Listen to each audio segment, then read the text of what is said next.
So yeah, we're talking about the logo for Weaving the World, potential logos. Mhm. And we were talking about the origami balls. Um, yeah, so I was just playing with it, but there's some sort of mathematical thing, I'm sure, to where you can have the strips of paper and there'd be a certain number of them and some division by 60 and some sort of rotation scale that would make them actually line up and make the right thing. I spent like a day trying to figure this out and couldn't. It's because I wanted to kind of figure out what orientation would be best. And I did kind of fall on, I'm not sure if we can see it on here, some sort of orientation like this, where kind of ignore the background, but you can see kind of the foreground where it's kind of like a lotus or a pattern with the hole in the center. Yeah.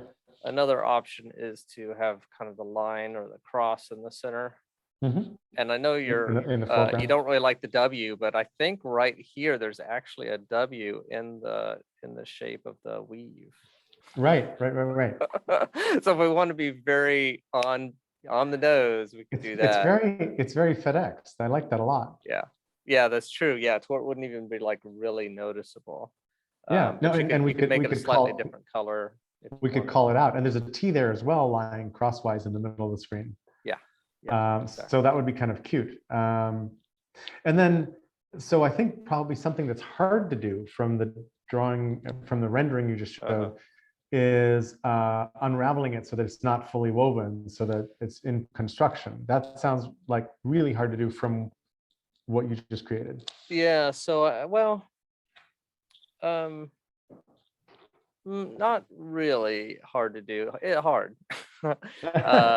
Not too hard. Let's see. I'm trying to figure out where do I bring this to top? Let me just. Bring to top. Object. Anyways, because I can't really see this really well. Yeah. So this is the one with the circle in the center. So. Yeah, in the 3D model, I don't know. I could actually so the harder part for me is actually getting them to weave visibly on top of each other if we're going to actually use a 3D model. Right. Although 3D model would of course be just one representation. You would need to have an SVG or some sort of just image that'd be a standard one. So also in your mind's eye, do you have an idea of what direction you would like it to be unwoven in?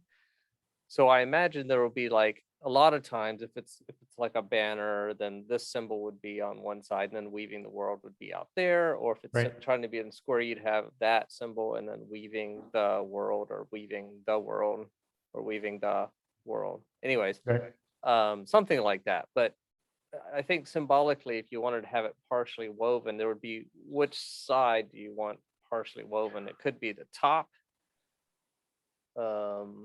It could be to the words. Yeah, I think it's it's kind of artist's taste, but sort of open to the upper right was the natural configuration for me as I was looking at things. Just because the upper right part of a graph is the best part, et cetera, et cetera. You know, we have a natural tendency to read that way.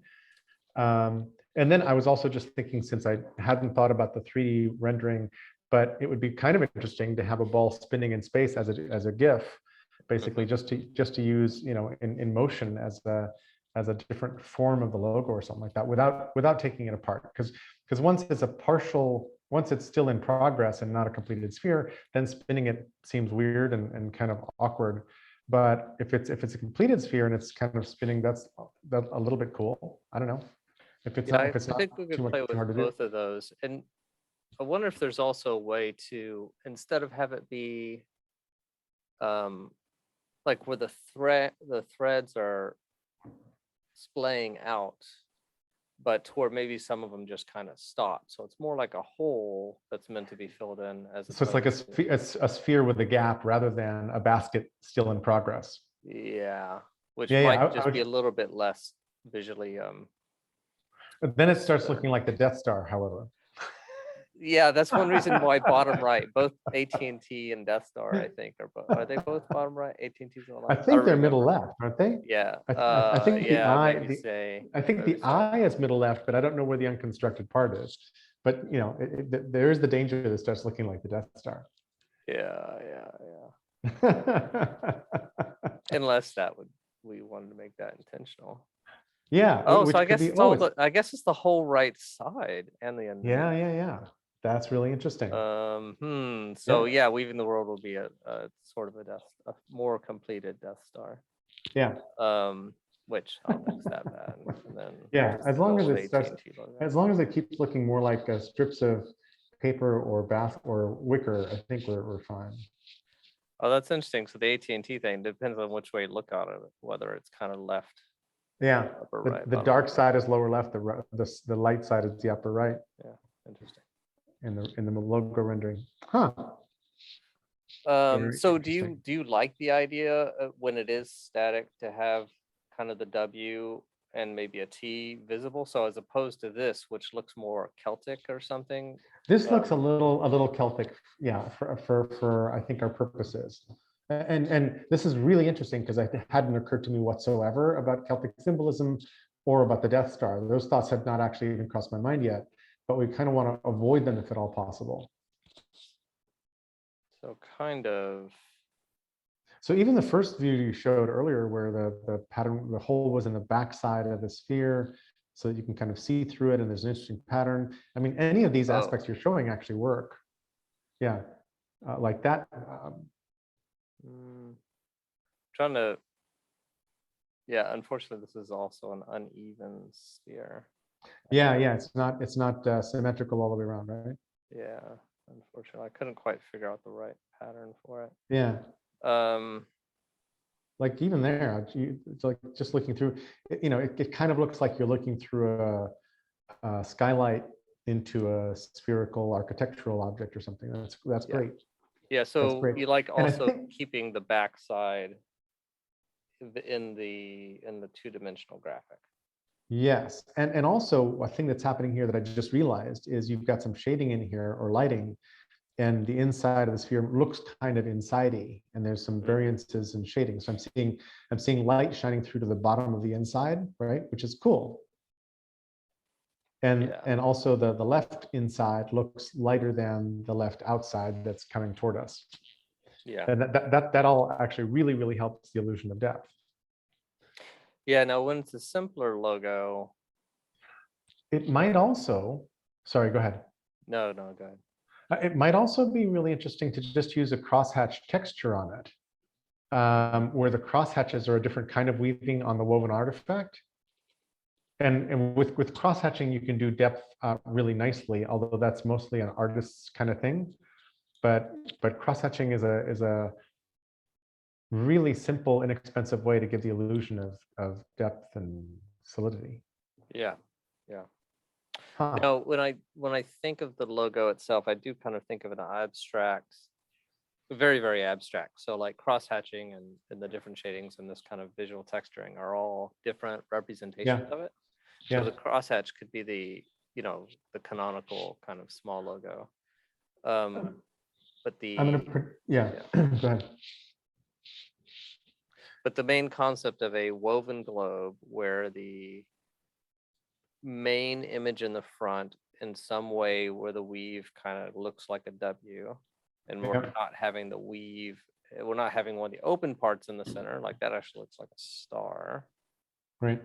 But we're having a cross in the center, not an X cross, but a central woven piece. Yeah, a crossing of T's sort of there as well. So one way is to have the W and the T on the sphere, and that feels okay, but not like visually necessarily like funny or compelling.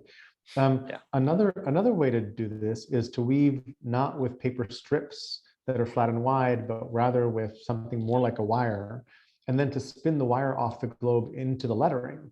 And so my wife and I used the lettering that turns out to be really popular, and the font name was Jules et Jim.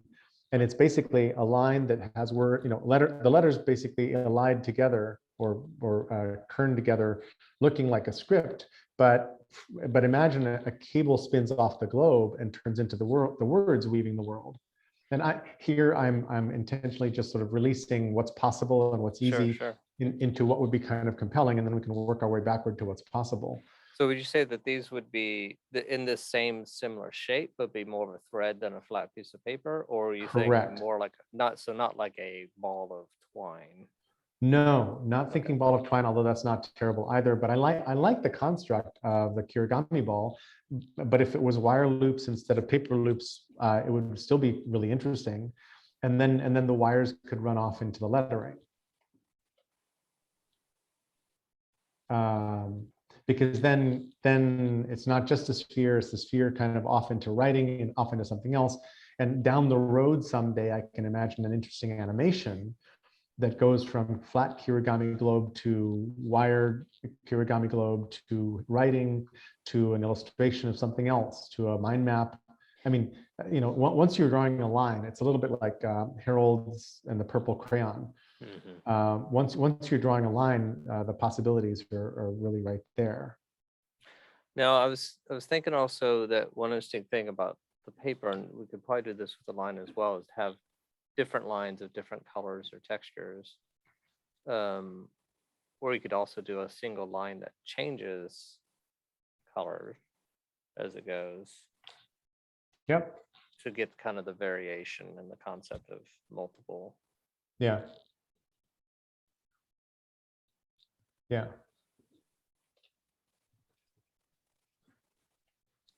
Okay. I think all of those are good ideas. It might be good to go ahead and pick a few of those, and then it doesn't have to be perfect for the first rendition. In fact, the simplest thing that could possibly work might be the best first rendition, which could be a snapshot of what you're showing me here with a little bit of color to it, and then your favorite font sitting next to this saying "Weaving the World," and maybe the font echoes the ribbons of paper in some way or something like that. But font choice that feels echoey of the drawing, and then the drawing is there, and then we start iterating on that. But as a first cut, as something we can just throw up, that's not terrible at all. Because I like this globe a lot, just as it stands. Yeah, it's working really well. Yeah. So you don't have a preference about whether it's the hole in the center, Nah, or the. I'm happy with I think irregularly shaped is good, because the moment you showed me the Inkscape drawing, I was like, oops, too Celtic. So irregular, sort of odd, with the and me bringing the consciousness that the shading made it look like a sphere with an inside and an outside and some depth. That's really nice. Because if this were all flat white, just drawn, it would lose a bunch of that. And I realize that as we get tiny, we're going to lose a whole lot of that. But the favicon for this could just be a small version of this, just as we're looking at it, and that would faviconize reasonably well if the colors worked, right? Because I've seen favicons that look like a yin-yang symbol, or there's lots of little circular favicons that render just fine. So you think even like an irregular angle like this? I have a funny feeling that in a good favicon generator like the one you were showing, it might actually work. And it's not too hard to experiment with that. Just slap the drawing in and see what it generates. What's interesting about this is it almost looks unfinished. Yeah. And it looks unfinished in its grayness too. So the addition of color might make it look too polished. I don't know. But making each strap be a different color is a quick and easy way, first of all, to signal inclusion, because rainbow, because symbolically, is an interesting way to make it memorable, colorful, to make it lively. That could work nicely. And my background earlier this morning, this is very funny. I just randomly chose the Frank Stella compass drawing, the compass painting series, this one here, and Stella's one of my favorite artists. And I'm like, hey, golly, this color scheme, unless Stella's going to sue, but something like this color scheme as opposed to a rainbow color scheme could be really interesting, and just pick up these colors and apply, because they go really well. Or it's a thought. Yeah, that's Yeah, I think finding a kind of a rainbow coloration that's not too garish. Yeah. So yeah, I do kind of like those because it has enough variation. Yeah, and these, I mean, the magic of Stella and Mondrian and a few others is that they managed to pick sort of colors that look beautiful together, and you can't figure, having done them yourself, and you can't figure disturbing them very much because you would tip them a kilter sort of. Okay, so that's that piece of work, right? Yeah. Yeah, exactly. Yeah, I could probably borrow some more Beautiful. colors from My, there. my undergraduate art history teacher was brilliant, and Stella was his favorite artist, so I kind of adopted that. Hmm. So for now, we'll just start with the woven paper from 3D model, random angle, or Yep, random aesthetic angle, and the one you've got right now is actually really good. I mean, yeah, yeah, because it feels kind of, it feels a little it's odd sizes but balancy. It's nice. yeah. Let me take a quick snapshot. Yeah, So thanks. if I lose it, Yep. Yeah, and then exactly. I can I can put it in an actual actual lighting and pick off the harsh It's edges, and I can. It wouldn't exactly. take long to also make it make it to where they're actually going in and out of each other. So And if that's hard, maybe it's not needed because it's reading that way to me right now in a very nice way. Another interesting thing might be to dramatically color the inside differently from the outside, yeah. so that as you're peeking through, the inside is dramatically more visible, right? Yeah, I was thinking a little while ago. I wonder if it'd be interesting to have the logo be something where there's a light on the inside, and then the Yeah. outside is almost not visible And at all. a different way of doing this, wow, okay. A different way of doing this is to write Weaving the World on the inside strips. Okay. So that the logo words are, and this doesn't, I don't know that this scales well at all because usually you want the words to be bigger, the same size as the logo image, but I'm kind of picturing, Weaving the World being written on those strips inside, which are much smaller than the strips on the outside here, but actually might be much easier on the outside strips facing us. Or even in one line across one of the big strips that's right across the front. Yeah. That's probably the simplest way to do it. It's just write it on one of the ones that's out on the outer ring, one of the ones that overlaps most on the outsides. Although they don't, they all flip in and out. But Well, even so this one across. Well, I mean, I could make this one on top you could right flip them here. yeah, mostly any way you want, I think. But also having like a letter of the logo be clipped because it tucked under the other strip would be fun, right? Yeah. Right. Anyway, that's one way of doing it because I think both of us are thinking, okay, here's the Sphere logo, and then next to it, almost the same size, are the words Weaving the World. And I'm like, yep, that feels like a good way to go. But a different treatment is to write directly on the ribbons here. Yeah, that might.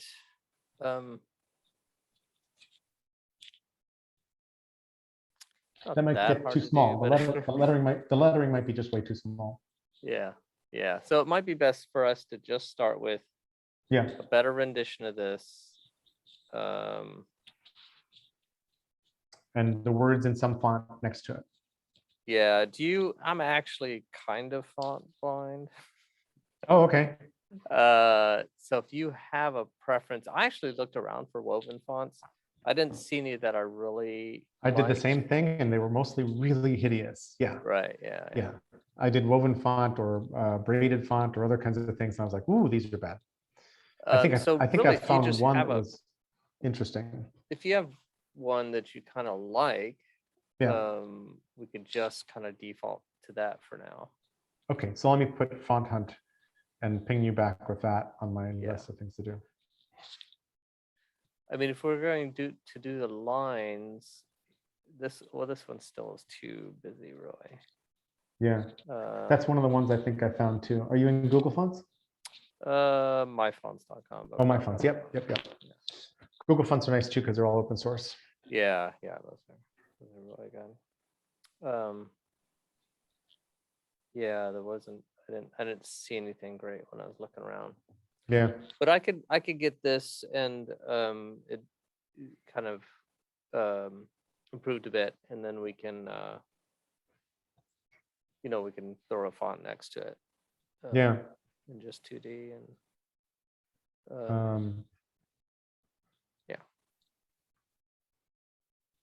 Cool. So in my fonts, I did ribbon fonts, Oh, that's which interesting.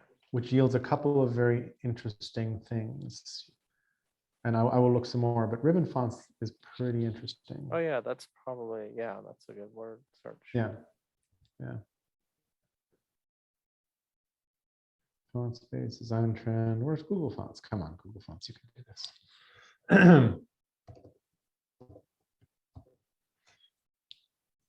There we go. Search fonts, ribbon. Boom. Can't find any fonts. Clear your filters and try again. Oh, shoot. Maybe I'm looking for it in the wrong place. Sentence. Oh, wait, supposed to type something in. Huh. Font properties. Well, I'll look around and you look around and we can share some ideas. But this feels really good. Okay. And even just a simpler font to begin with probably would be okay.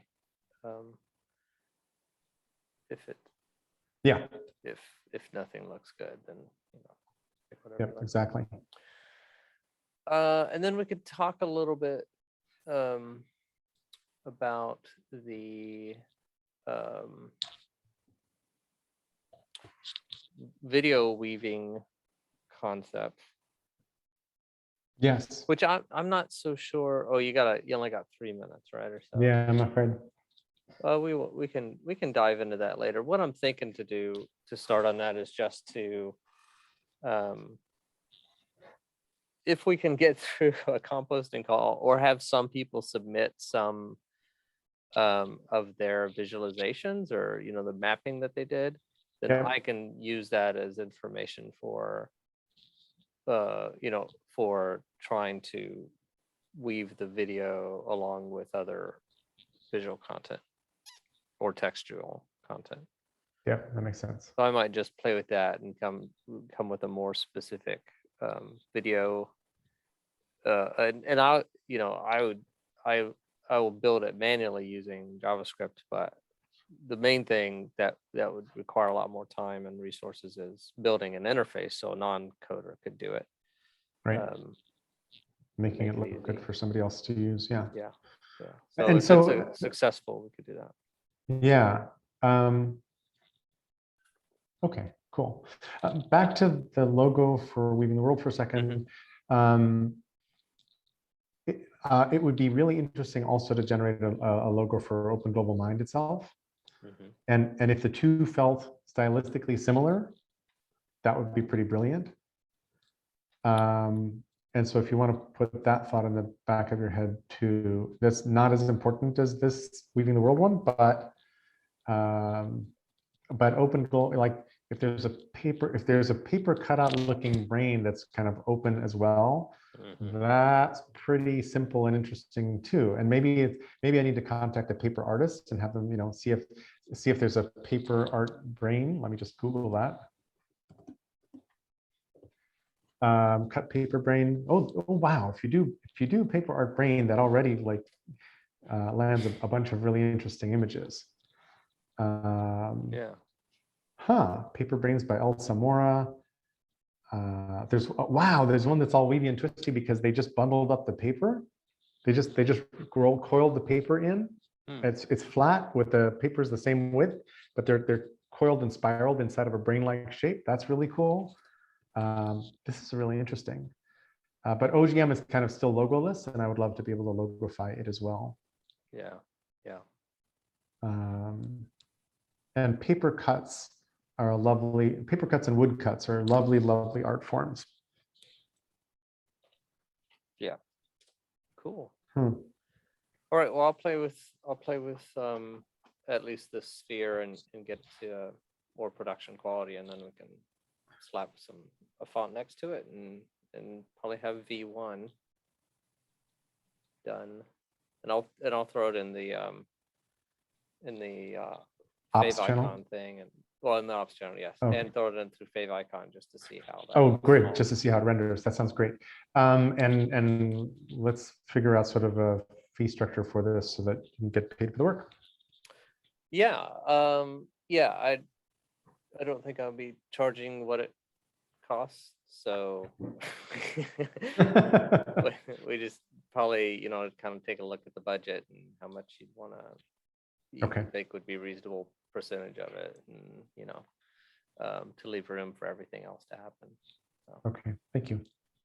Cool. So we'll squeak on that soon. I'm going to run off to my meeting, but yep. This is awesome. Thank you. And again, I'm so sorry. I thought we were at 2. Yeah, no problem. You have a good day. Thanks. You too, Bentley.